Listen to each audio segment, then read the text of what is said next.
नितु माने चेक चिका घटना अब माने अब चितार बहु नाचार चलाव जहाँ रिसर्च के रिसर्च के नितु माने जहाँ को ले तबना चे बहु नाचार करते अब तो नितु मेना बना बचाव है सब अब दिसम कना जेहेतु अब नितु रेंगे कते नाचार मेना बना ओंडे के बन बुझ दाड़े मन जे हां अब सरी के तला अब चितार बहु नाचार चलाव कना नितु जेमन सरखान मुर्मू गुरु माने गोंके ले चोय दे 20 कोटी गान दिकु छती मेना चाहे तुड़ुक कोगे इस्लाम को 20 कोटी गान नाक अब आदिवासी हर दो हेना कवा 12 कोटी तलतिना को कम चाबा तो नितु माने अब दो मन हनते तो हला डाले हाना धर्म रन मनाव दा हेसम प्रत्येकटी हर गे अकय दो बाय बना दो कलकना कथा दो बांग कना प्रत्येकटी हर गे हाना धर्म बन मनाव खान अपरन बोंगा बुरु होपन आद चाबाव काट को अब अपरन बोंगा बुरु जहाँ सरी सठिक जहाँ सिस्टम कना बोंगा बुरु देवा सेवा ना सिस्टम दा बनु किंतु अब जहाँ थान मयदा मन मनाव किंतु अपरन सरी सठिक बोंगा बुरु ओंडे को नाम दा की वो पतियो तुम ले हे नाम दा को अब ओड़ा रे यदि अब यदि अपरन मारा बुरु जहाँ मोड़े तुड़ी उनको दो बन मनाव ले पार ओंडे चिके को नाम नितो अब पांजा लगती कान तमना से बांग तो अडी वाइटल पॉइंट लांग मिताबेन कना ठीक है पांजा लगती कान तमना से बांग कना अब साना दिकु छतिया कथा अब बेसी बन फॉलो तबन नेलाबन जे ले दको जे अब मनर भीतर गे बोंगा बुरु को तहना बसा कते किंतु चेदा उनको मंदिर मस्जिद गोटा को चेदा को चला कना तले यदि मनर भीतर की बोंगा बुरु तहना बसा कते चेदा को पंजाय पानते चेदा को चला कना चला लगती कना तमन कना चला लगती कना तमन कना आम साका में हाना नि धर्मरम चलाव कना नितु आर जदी सिस्टम यदि बाम बड़ा अपरन बोंगा बुरु सिस्टम दो का कना ओकाटा सिस्टम तिनी चलाव लेनखन या बोंगा बुरु को देवा सेवा को नामा ना सिस्टम पांजा लगी तम चला लगावा जहाँ को आप लघु बुरु मेना घंटा बड़ा मेना से मारांग बुरु कपी बुरु को जहाँ को मेना ओना को चला लगती कान तमना तो उनका ते पांजा पांजा लगती कान तमना का को अब सरी छुट्टी देवा सेवा को नाम तकवा अपरन नाम को अपरन बोंगा बुरु को सरी छुट्टी बोंगा बुरु को पांजा लगती कना से पांजा लगती कना से नितु अब सिचुएशन में अपरन बोंगा बुरु तो जतो बोंगा बुरु खना को आदि को दाड़ेयाना किंतु उनका माने सिस्टम कता उनको तो को हरा चौकना बोलते तो पाप ते को पेरे चावा कना तो दिसम दुनिया रे ओना खातिर द अपरन बोंगा बुरु को बांग को हेज दाड़े कना रो दाड़े कना दिसम दुनिया ते सरकपुर रे मेना पा तो समय तो मिटन जगह रे उनका लकन ये होई कना बुझ किताबेन अपरन बोंगा बुरु सरस्वती बोंगा बुरु को अड़को दाड़े कना मिटन जगह रे नितु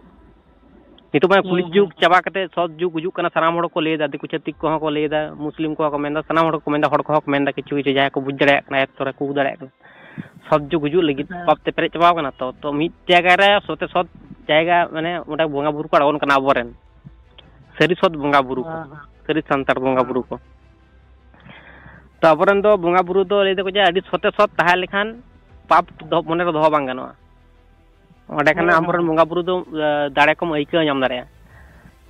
है से बांग तो उनका कते नितु मिटन जायगा रे को उनका को देवा सेवा को तले ओंडे आबेन चलाव कते नेल बेन ओंडे हाबेन बुझे होइतबेन किंतु जे नोंडे अबरन सरी छुट्टी बोंगा बुरु को सरी छुट्टी भापते को हुयुक कना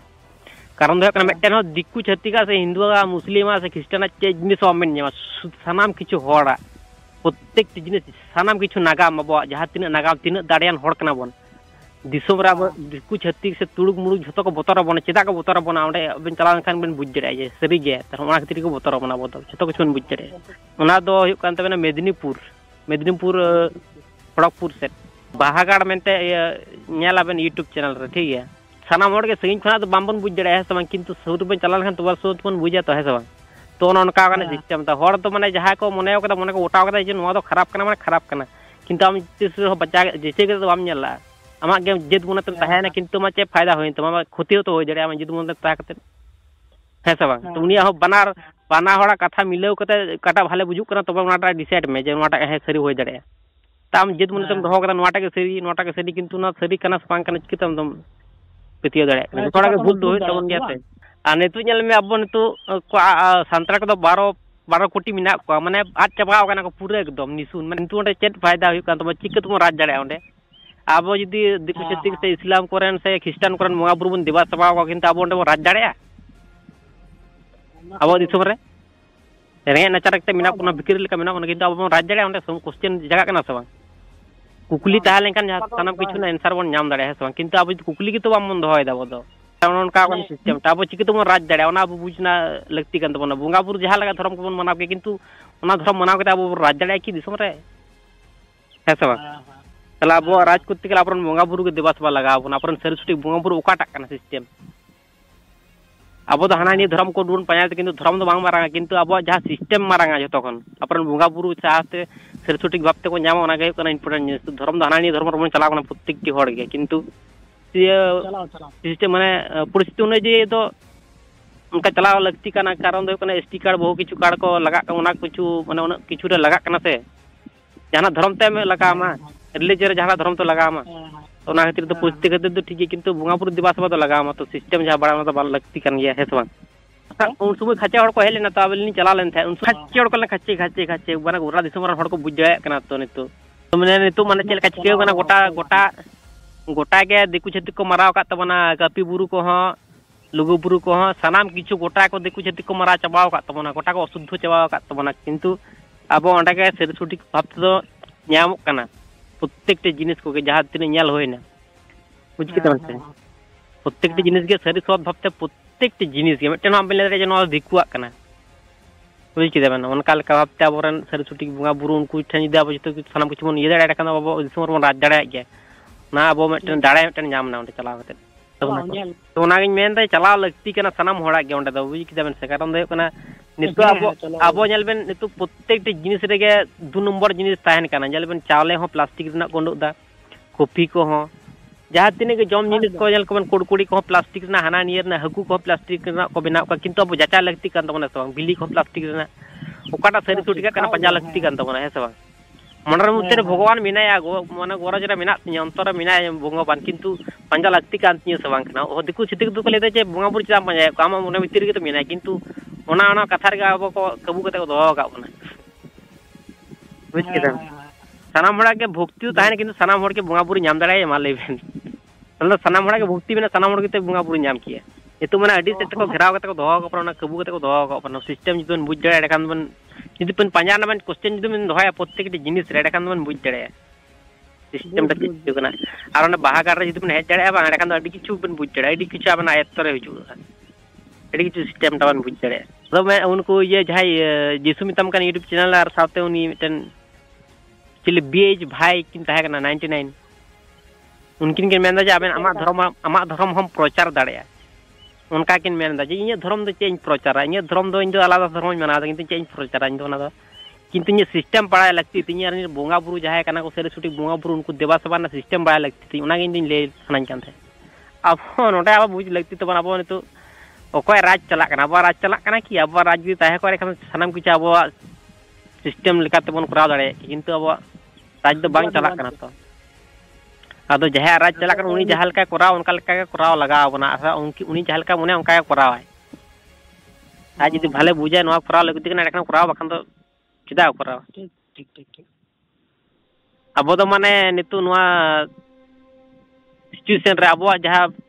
सिस्टम फॉलो लगती तो बना दो हमन फॉलो इदा किंतु अब दिकु छतिया जहां सिस्टम ताको ओना बन फॉलो दीदा ओना रे बन ले ओना बर रे बन तुसी बन अरिन माने संताड़ जहां ओना फुंगा बुरु को मनाव हुआ तो सुटिक साना मोड़ के इन निये गज मेना जे निजरा फायदा तो हमन नेल मन होड़ा फायदा बन नेल मन दिसम होड़ा फायदा बन नेल मन दिसम होड़ के मन मंचा को ओना बन नेल मन अब चिके मन मंचा अब फुंगा बुरु जिके तो मंचा ओना बन नेल मन साना मोड़ के निजरा फायदा को नेल तको निजे इ मोहल लेखन के होइना ओना तो चेत लाभ होइन तो दिसम जाल गेम दिसम दुनिया में हेजना फुंगा बुरु कतिराम दिसम दुनिया में हेजना उनको इ दम ᱧᱩᱢ ᱞᱟᱜ ᱠᱚ ᱫᱚ ᱵᱟᱝ ᱩᱭᱦᱟᱹᱨ ᱞᱟᱜ ᱠᱚ ᱥᱮ ᱟᱭ ᱵᱟᱵᱟ ᱡᱟᱦᱟᱸ ᱠᱷᱟᱹᱛᱤᱨ ᱫᱤᱥᱚᱢ ᱫᱩᱱᱤᱭᱟᱹᱢ ᱧᱟᱢ ᱫᱟ ᱩᱱᱠᱤᱱ ᱜᱮ ᱫᱚᱢ ᱧᱩᱢ ᱞᱟᱜ ᱠᱟᱱᱟ ᱪᱮᱫ ᱯᱷᱟᱭᱫᱟ ᱦᱩᱭᱮᱱ ᱛᱟᱢᱟ ᱫᱷᱚᱨᱚᱢ ᱠᱳᱰ ᱠᱟᱴᱟ ᱵᱚᱱ ᱧᱟᱢᱟ ᱚᱱᱟ ᱠᱷᱟᱹᱛᱤᱨ ᱠᱚ ᱠᱷᱟᱹᱯᱟᱹᱨᱤ ᱛᱟᱯᱟᱢᱚᱜ ᱠᱟᱱᱟ ᱟᱫᱚ ᱢᱟᱱᱮ ᱚᱱᱟ ᱦᱚᱸ ᱫᱚᱨᱠᱟर ᱜᱮ ᱟᱵᱚ ᱩᱯᱨᱩᱢ ᱵᱟᱠᱷᱟᱱ ᱛᱚ ᱵᱟᱝ ᱜᱟᱱᱚᱜ ᱠᱟᱱᱟ ᱪᱮᱫ ᱦᱚᱸ ᱩᱯᱨᱩᱢ ᱵᱟᱝ ᱛᱟᱦᱮᱸ ᱞᱮᱱᱠᱷᱟᱱ ᱫᱚ ᱟᱵᱚ ᱩᱯᱨᱩᱢ ᱵᱟᱝ ᱛᱟᱦᱮᱸ ᱞᱮᱱᱠᱷᱟन ᱫᱚ ᱦᱟᱱᱟᱱᱤ ᱫᱷᱚᱨᱚᱢ ᱵᱚᱱ ᱪᱟᱞᱟᱜ ᱠᱟᱱᱟ ᱥᱮ ᱤᱧ ᱫᱚ ᱢᱟᱱᱮ ᱪᱮᱫ ᱤᱧ ᱞᱟᱹᱭᱟ ᱤᱧ ᱢᱤᱫᱴᱮᱱ ᱜᱤᱧ ᱞᱟᱹᱭᱟ ᱴᱷᱤक ᱜᱮᱭᱟ ᱡᱟᱦᱟᱸ ᱛᱤᱱᱟᱹᱜ ᱜᱮ ᱟᱵᱚ ᱡᱟᱦᱟᱱᱟᱜ ᱜᱮᱵᱚᱱ ᱡᱟᱦᱟᱸ ᱪᱤᱠᱟᱹ ᱥᱟᱱᱟᱭᱮᱫ ᱵᱚᱱᱟ ᱫᱷᱚᱨᱚᱢ ᱠᱳᱰ ᱥᱮ ᱡᱟᱦᱟᱸ ᱛᱤᱱᱟᱹᱜ ᱜᱮ ᱚᱞᱪᱤᱠᱤ ᱵᱚᱱ ᱞᱟᱹᱜᱩ ᱥᱟᱱᱟᱭᱮᱫ ᱵᱚᱱᱟ तखन मेटन जे मेन पॉइंट बिना तबना नितु ओना तेगे सनाम किछु बन कराव दाड़ेया ओना पतियो उ लगती तबन ओना दो कना बुंगा दाड़े और सरस्वती बुंगा बुरु बन नाम फ्रूम दाड़े उरुम दाड़े को खान के अब सनाम किछु को ले आबन अब तो कारण दो तो बुंगा बुरु सला नेपल रोपड़ हड़ कना बन है सब सनाम किछु बन अब तो बन जाना दुगी पु जहां तिना जहाना कमी लहार रे अब बुंगा बुरु बन कमी तारपर अब ना कमी बन आड़ोना जहां कमी के हुई है सब ओना तो अब नियम नीति ना तमना पहिल खना किंतु ओना सिस्टम तो अब हमन कराव दा तो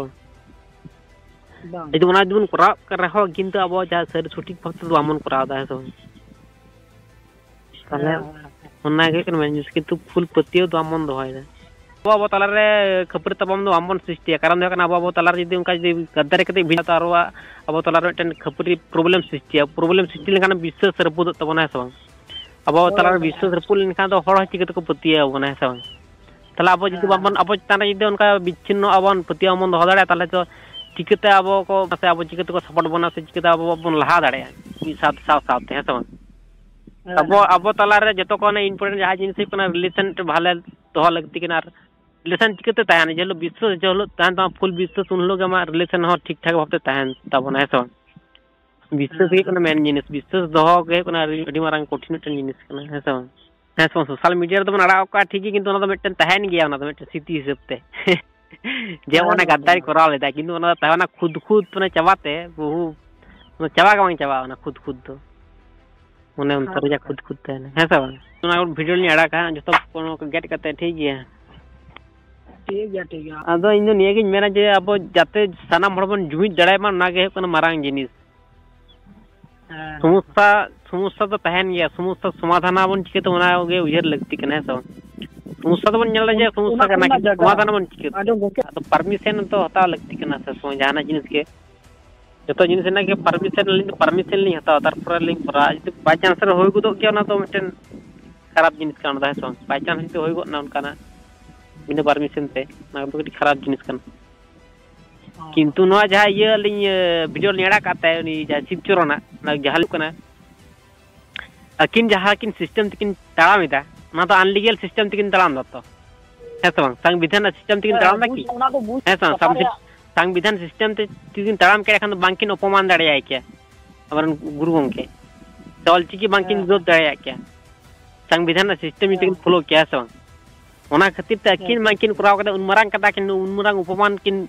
कराव दाड़िया का खातिर अलिंग दनी ओना लिंग अप्लाई कदा ना बिकितन से रोस्टर बोलते उनको खातिर तो रोस्टर तो उंडो होय केना उनको खातिर बसा रोस्टर तो कोनो इच्छा बनुआ अलिंग तो जे रोस्ट को अलिंग रोस्ट लिंग तो रोस्ट तो बांग सना लिंग किंतु नुकु को खातिर के ना अड़ी बढ़ती को ये दसे मेन दा को माने उनका तो सुजु गना कि मान ले तो अपमान तो लिमिट में तहन तो एतो पावर बढ़ती कान तो तो चे लेतना तो बसुआ